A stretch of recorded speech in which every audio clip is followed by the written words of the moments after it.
कुछ काम सीख परिवार का सहारा बनना चाहता हूँ, क्या करूँ? आज ही ज्वाइन करो JS ITI, जहाँ मिलेगा electrician, fitter, surveyor, COPA, fashion technology जैसे ट्रेड्स में रोजगार परक प्रशिक्षण, जिसे प्राप्त कर तुम अपने परिवार को आर्थिक मजबूती दे सकते हो। साथ ही मल्टीनेशनल कंपनीज में 100% प्लेसमेंट। JS ITI, पलई पट्टी, बाबतपुर, वाराणसी। Admissions open.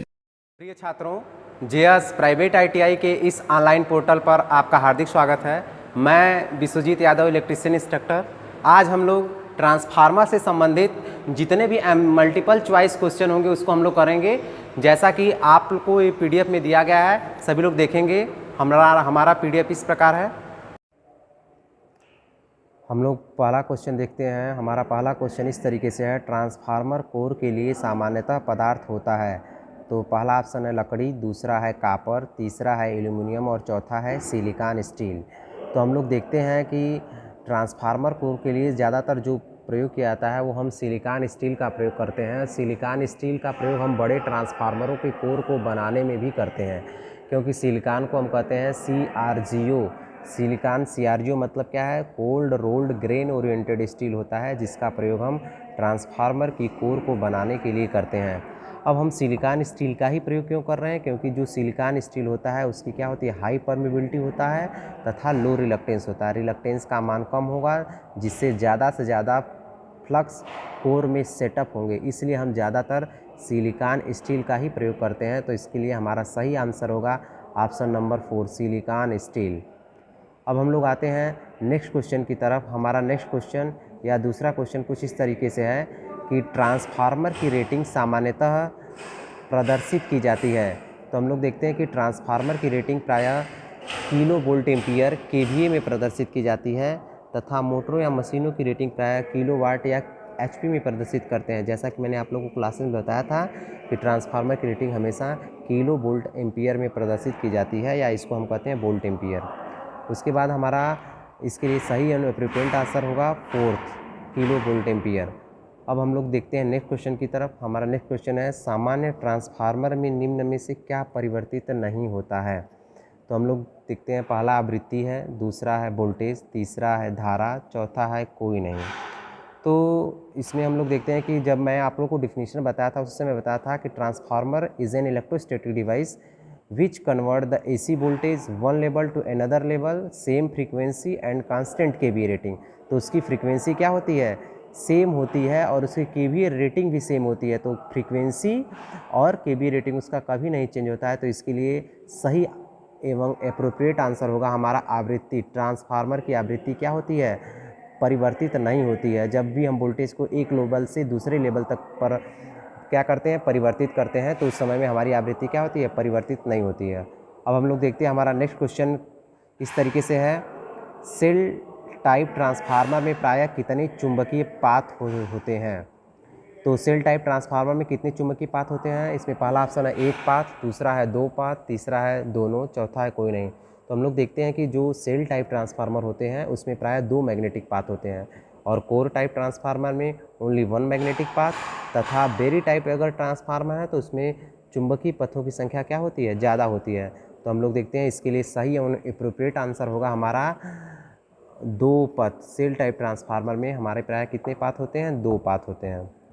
उसके बाद हमारा थर्ड क्वेश्चन कुछ इस तरीके से, अगला क्वेश्चन है हमारा 5th क्वेश्चन कुछ इस तरीके से है, एक स्टेप अप ट्रांसफार्मर बढ़ाता है तो शक्ति बढ़ाता है कि वोल्टेज बढ़ाता है कि धारा बढ़ाता है कि आवृत्ति बढ़ाता है?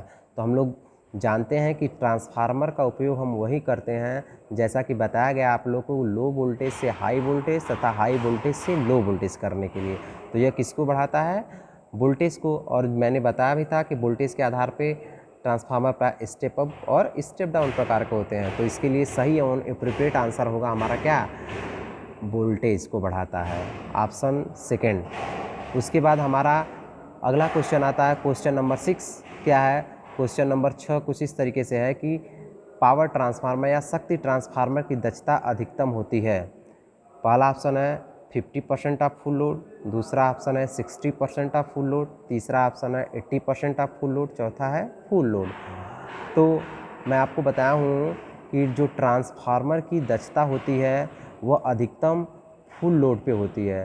तो तो ट्रांसफार्मर की जो इफ़िशेंसी होगी वो हमेशा मैक्सिमम इफ़िशेंसी हमेशा फुल लोड पे होती है, और डिस्ट्रीब्यूशन ट्रांसफार्मर की दक्षता मैक्सिमम 50% ऑफ फुल लोड पे होती है। तो इसके लिए हमारा सही एवं एप्रोप्रिएट आंसर होगा फुल लोड, ऑप्शन नंबर 4। बाकी आगे हम लोग इफ़िशेंसी के बारे में पढ़ेंगे तो देखेंगे। अब हम लोग का नेक्स्ट क्वेश्चन 7वां क्वेश्चन कुछ इस तरीके से है, ट्रांसफार्मर कोर को लैमिनेट किया जाता है। ट्रांसफार्मर कोर को लैमिनेट किया जाता है तो इसके लिए पहला ऑप्शन है भंवर धारा को कम करने के लिए, दूसरा ऑप्शन है कॉपर हानि को कम करने के लिए, तीसरा ऑप्शन है दोनों, चौथा ऑप्शन है कोई नहीं। तो इसके लिए हम ट्रांसफार्मर कोर को लैमिनेट क्यों करते हैं? लैमिनेट इसलिए करते हैं जिससे ईडी करंट और हिस्टेरिसिस लॉस को क्या किया सके, कम किया सके। तो इसके लिए हमारा सही और एप्रोप्रिएट आंसर होगा भंवर धारा हानि को कम करने के लिए, ऑप्शन नंबर 1 सही है। अब उसके बाद हम लोग क्वेश्चन नंबर 8 पे आते हैं। क्वेश्चन नंबर 8 हमारा कुछ इस तरीके से है, फुल लोड या पूर्ण भार पर पावर ट्रांसफार्मर की दक्षता होती है। तो जैसा कि मैंने अभी पिछले भी क्वेश्चन में बताया है कि जो पावर ट्रांसफार्मर होते हैं उनकी दक्षता क्या होती है, फुल लोड पे मैक्सिमम होती है। तो इसके लिए हमारा सही और एप्रोप्रिएट आंसर होगा अधिकतम होती है, ऑप्शन सेकंड।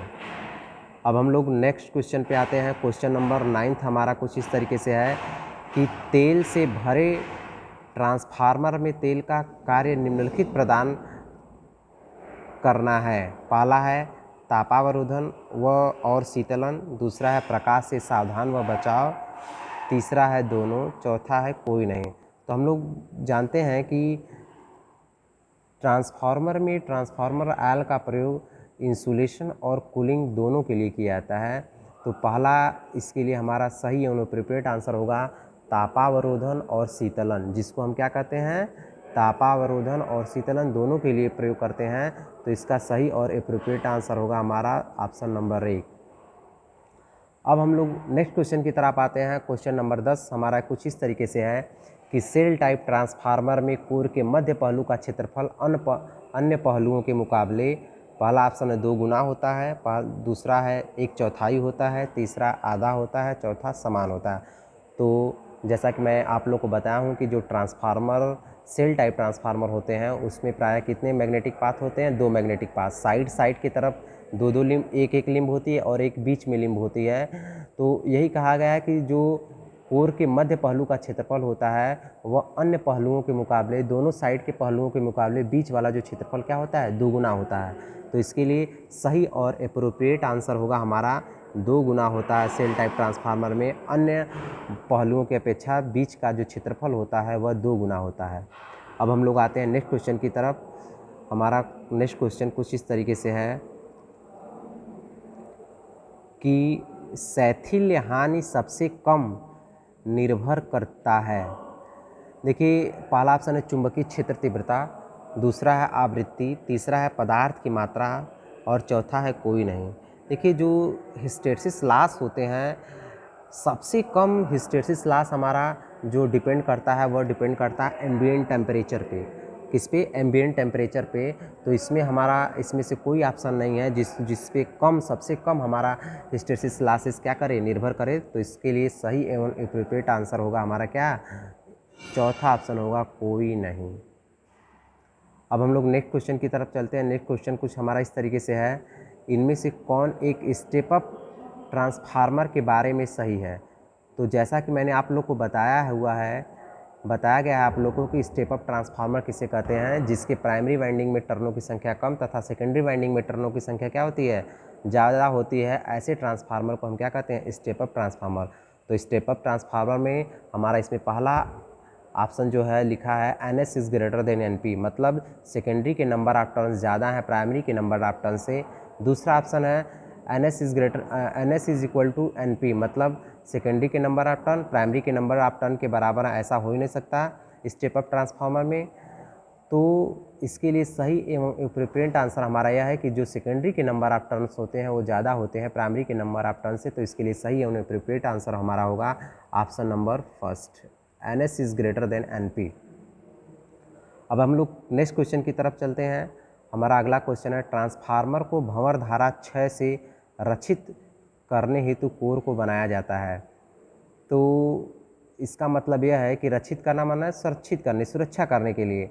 या क्षय से, भंवर धारा हानि से बचाने के लिए किस प्रकार की कोर का प्रयोग करते हैं?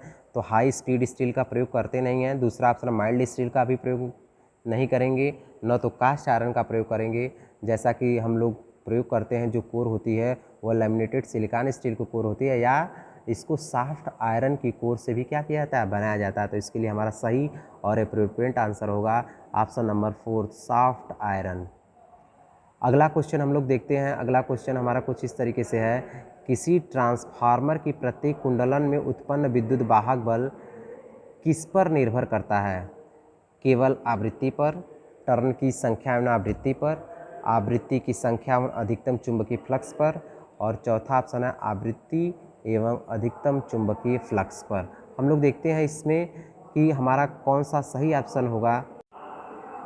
हम लोग देखते हैं कि जो ट्रांसफार्मर का ईएमएफ इक्वेशन होता है, वह ट्रांसफार्मर का ईएमएफ इक्वेशन क्या होता है? E बराबर 4.44 F∅m/N। मतलब जो इंड्यूस्ड ईएमएफ होता है वह किन किन चीज़ों पे डिपेंड करता है या हमें प्राप्त होता है ईएमएफ इक्वेशन से, जिस पे आवृत्ति की वो किस पे डिपेंड करता है? हमारा आवृत्ति की टर्न संख्या और अधिकतम फ्लक्स तथा आवृत्ति, टर्नों की संख्या तथा अधिकतम फ्लक्स, इन तीनों चीज़ों पे हमारा क्या करता है? डिपेंड करता है। तो हम लोग देखते हैं ऐसा कोई ऑप्शन है, इसमें है आवृत्ति, टर्न की संख्या एवं अधिकतम चुंबकीय फ्लक्स पे। तो इसके लिए सही एवं एप्रोप्रिएट आंसर हमारा होगा ऑप्शन नंबर 3, आवृत्ति, टर्न की संख्या एवं अधिकतम चुंबकीय फ्लक्स पे। अब हम लोग देखते हैं नेक्स्ट क्वेश्चन की तरफ चलते हैं। हमारा नेक्स्ट क्वेश्चन कुछ इस तरीके से है, किस प्रकार की धारा एक परिणामित्र कार्य करता है? किस प्रकार की धारा पर एक परिणामित्र कार्य करता है? तो इसके लिए हम लोग देखते हैं कि मैंने बताया आप लोग को, जब ट्रांसफार्मर का डेफिनेशन बताया था कि ट्रांसफार्मर केवल एसी सप्लाई पे कार्य करता है। एसी सप्लाई पे क्यों कार्य करता है? क्योंकि हम लोग जानते हैं कि ट्रांसफार्मर को यदि डीसी सप्लाई दी जाए तो उसमें क्या होंगे? जो फ्लक्स उत्पन्न होंगे वह कांस्टेंट नेचर के फ्लक्स उत्पन्न होंगे, और कुछ समय के बाद वह वाइंडिंग को क्या करते हैं? प्राइमरी वाइंडिंग को हीट कर देंगे। कुछ समय के बाद वाइंडिंग क्या हो जाएगी? जल जाएगी। तो इसके लिए सही हमारा ऑप्शन होगा ऑप्शन नंबर 1, ट्रांसफार्मर हमेशा एसी सप्लाई पर कार्य करता है। उसके बाद हम लोग देखते हैं नेक्स्ट क्वेश्चन है। नेक्स्ट क्वेश्चन कुछ इस तरीके से है, किस प्रकार की वोल्टता को ट्रांसफार्मर परिवर्तित करता है?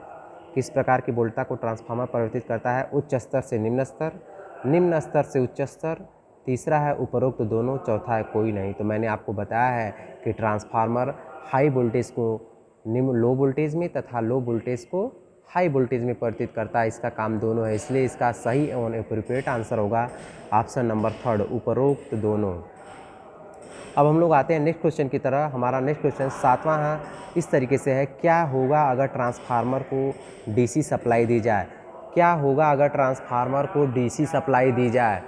तो इसके लिए हमारा सही आंसर होगा कि पहला ऑप्शन दिया है क्या कि कार्य करेगा, दूसरा ऑप्शन दिएगा घूमने लगेगा, तीसरा ऑप्शन लिखा है वाइंडिंग जला देगा, चौथा ऑप्शन है कोई नहीं। तो इसके लिए सही और एप्रोप्रिएट आंसर है वाइंडिंग को जला देगा, क्योंकि कांस्टेंट नेचर के डीसी क्या होंगे? डीसी सप्लाई जाएगी, कांस्टेंट नेचर के फ्लक्स उत्पन्न होंगे, जिससे बाइंडिंग हीट होकर क्या हो जाएगी? कुछ समय के लिए बाद जल जाएगी। उसके बाद हमारा नेक्स्ट क्वेश्चन है, इनमें से कौन सा ट्रांसफार्मर का प्रकार है? हम लोग ट्रांसफार्मर के प्रकार के बारे में देख रहे हैं। तो मैंने आपको बताया था कंस्ट्रक्शन के आधार पर, on the basis of core construction के आधार पे जो होती हैं वह 3 प्रकार के होते हैं। एक क्या होता है? कोर टाइप ट्रांसफार्मर, दूसरा होता है सेल टाइप ट्रांसफार्मर, और तीसरा क्या होता है? Berry type transformer.